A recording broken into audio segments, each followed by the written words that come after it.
Thưa quý vị, Niagara Falls vào mùa đông có một nét đẹp rất kỳ lạ. Dòng nước vẫn chảy mạnh nhưng chung quanh đó là băng giá và tuyết rơi bao phủ ngay cả trên các ngọn cây. Và thưa quý vị, mặc dù mùa đông ở đây rất lạnh nhưng Niagara Falls vẫn tiếp tục hấp dẫn du khách đến đây để chiêm ngưỡng một vẻ đẹp rất là đặc biệt của dòng nước trong thời tiết băng giá này.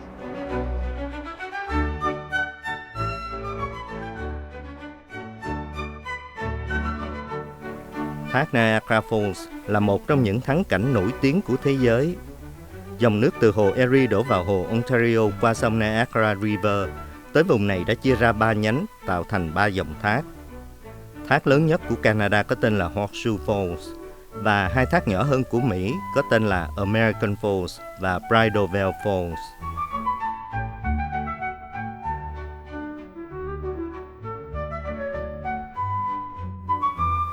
Sông Niagara River là biên giới thiên nhiên giữa Hoa Kỳ và Canada. Có vài cây cầu bắc qua con sông này, nhưng có lẽ cầu Rainbow Bridge được biết đến nhiều nhất vì tọa lạc gần thác và đồng thời tạo thêm vẻ đẹp cho toàn cảnh. Khi trời rất lạnh thì dòng sông Niagara River có thể bị đóng băng bên trên, dày đến độ người ta có thể đi bộ sang bên kia biên giới. Việc này đã bị nghiêm cấm từ năm 1912, sau khi có 3 du khách bị thiệt mạng vì băng vỡ và họ bị chìm xuống nước.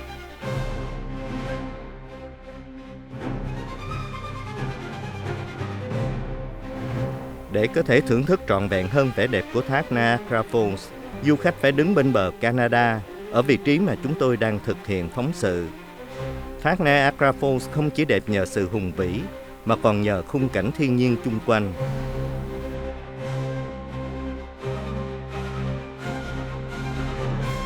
Vào mùa xuân, cây cỏ đâm chồi nảy lộc, muôn hoa đua sắc bên dòng nước như vừa trở dậy sau một giấc đông miên. Mùa hè, ánh nắng rực rỡ chiếu vào làn hơi nước dày đặc của thác, tạo thành một chiếc cầu vồng lấp lánh đầy vẻ mê hoặc. Mùa thu, dòng nước bỗng mang một vẻ thênh thang thơ mộng khi chung quanh là một sắc vàng êm ả của cây lá. Mùa đông và mùa hè nó có mỗi nét đẹp tự nhiên và khác nhau.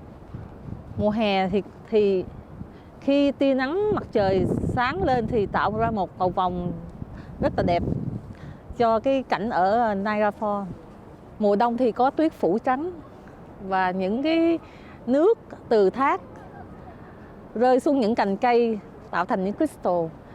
Nói chung mỗi cảnh có mỗi nét đẹp riêng, nhưng mà cảnh của mùa đông rất là đẹp, đẹp vô cùng, không thể nào so sánh nổi.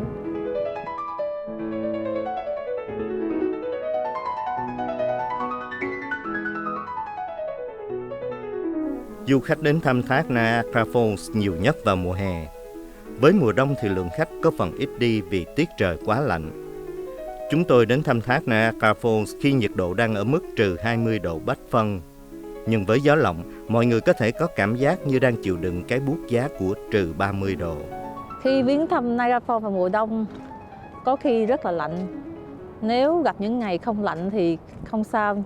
Nhưng bất tiện nếu lạnh quá thì mình vào những cái shop bán đồ vật kỷ niệm để mà nghỉ ngơi, hoặc là đi vào những cái quán cà phê, ngồi uống cà phê một chút rồi đi ra đi tiếp.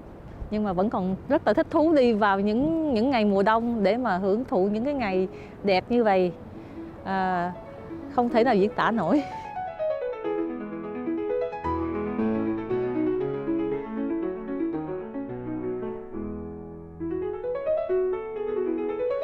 Vào mùa hè, cả 3 dòng thác có sức đổ gần 3.000 mét khối nước trong một giây.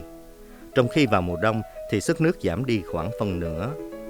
Và với sức nước mạnh như vậy thì thác Niagara Falls lúc nào cũng bao phủ bởi hơi nước. Và chính những làn hơi nước này cộng với tuyết đã sơn phủ lên khu vực chung quanh một màu trắng toát. Trên các hàng cây, các lối đi, các bãi cỏ, màu trắng của băng giá đã khiến cho cảnh vật mang một vẻ huyền ảo, kỳ lạ.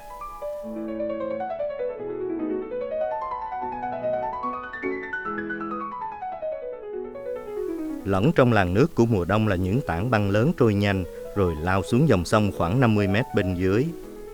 Vào mùa đông thì dòng nước cũng bị giới hạn nhiều khi nước ở hai bên mép thác bị đóng băng, tạo thành những cột băng khổng lồ, trông như những cột thạch nhũ, một cảnh tượng hiếm có ở những nơi khác. Tôi có rất là nhiều người thân ở Việt Nam, gia đình và bạn bè, và mình có một ước mong là sẽ có dịp mang những người thân của mình qua đây để nhìn cảnh vật của Niagara Falls vào mùa đông ở Canada, để cho họ thưởng thức được những cái cảnh vật thiên nhiên mà tạo hóa đã ban cho Canada. Có một thác nước Niagara Falls thật là hùng vĩ vào mùa đông và thật là tuyệt vời, đã đem những cảnh đẹp trắng xóa và lãng mạn ở đây.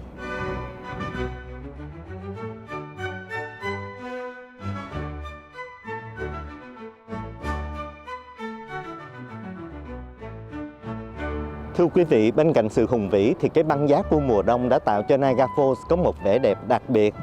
Nếu quý vị đã từng đến Niagara Falls vào mùa hè hoặc mùa thu hoặc là mùa xuân thì xin mời quý vị hãy ghé lại Niagara Falls vào mùa đông để thấy rằng ở bất cứ thời điểm nào thì Niagara Falls vẫn có những vẻ đẹp khác nhau đáng cho chúng ta chiêm ngưỡng.